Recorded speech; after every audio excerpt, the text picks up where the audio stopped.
Happy holidays, everyone. It's Carrie here from Carrie Lovecat, and in this series I'm going to share some of the wreaths I made to sell for charity this year. So this one is my Cher wreath. This is the Turn Back Time. You'll see I got this sticker of Cher off the internet and I went ahead and laminated it, and then I just added different, like there's a mirror and like little clocks throughout and some different details. Some of these I got at discount stores, the rest I got at Michael's. The little stickers, I did hot glue the stickers and I just think it came out so fun.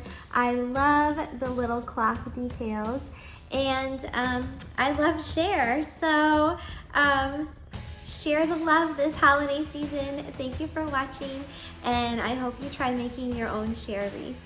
Bye!